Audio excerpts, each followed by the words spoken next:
It has become known today that the UK, in the words of its Deputy Defence Minister, not only announced the supply of tanks to Ukraine, but also ammunition with depleted uranium.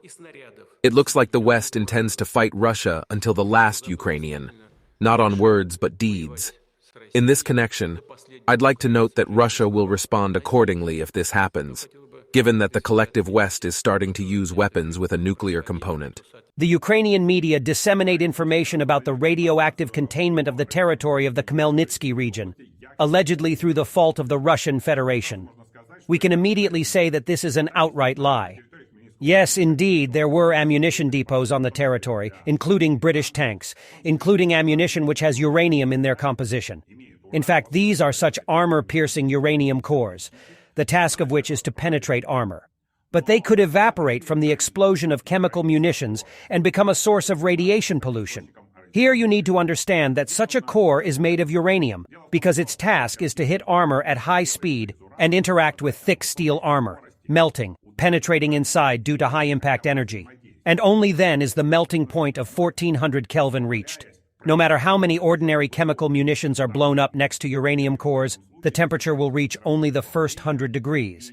Therefore, at the point of explosion, neither the destruction of these munitions nor even any evaporation, which should become large-scale radiation pollution, can be achieved. Large-scale radiation containment will occur if the Kiev regime starts using these munitions on the territory of Russia and Ukraine during the clash. Now, about 10 days ago, the Russians struck one at a place called Pavlograd in eastern Ukraine, and there was a huge explosion, and we've seen satellite pictures of, the sort of crater that was created when apparently, very large numbers of shells and munitions were exploded as a result of this missile strike.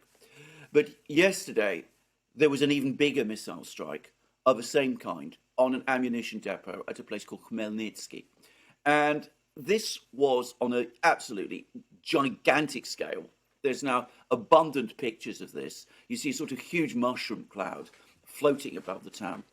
And there's even been some suggestions that this was a tactical nuclear weapon used, but can I say definitely it wasn't? I've seen some people suggest that. But what is, I think, generating some of these rumours is that on the one hand, as I said, this did look like a mushroom cloud. But the other thing is that there has been an uptick in radioactive signals. I mean, I'm not an expert on this, but radioactive material apparently in the area. And the rumours, and I suspect these are plausible, perhaps true rumours, is that amongst the munitions that were destroyed in this strike on this ammunition dump in Khmelnytsky were the depleted uranium shells that were supplied by Britain. And they would be an obvious target for the Russians to go for. Perhaps they weren't all there, but we know there were around 1,000 of them. And, of course, that is creating dust to circulate. I understand the dust isn't exactly radioactive, but some of the particles, if you ingest them, can be very poisonous, very, very toxic. They can create cancers and all that kind of thing. And, of course, the people in this town, Khmelnytsky, are extremely alarmed, and you see reports circulating all over the internet.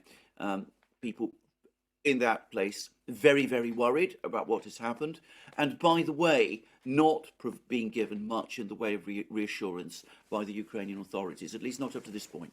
So this is at two levels. A major strike. On the one hand, it deprives Ukraine of ammunition. Zelensky said after the strike on Pavlograd that Ukraine needed to postpone its offensive because it didn't have everything it needed to carry it out. And maybe it lost ammunition in the Pavlograd strike, and that was what caused it.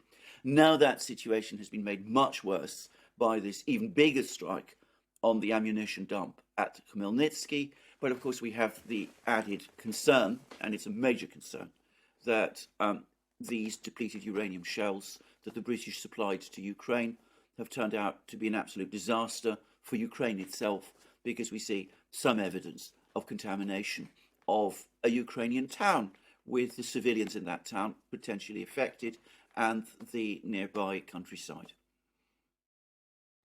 Right. So the UK wanted to poison the Donbass, and instead the UK has now poisoned the west of Ukraine.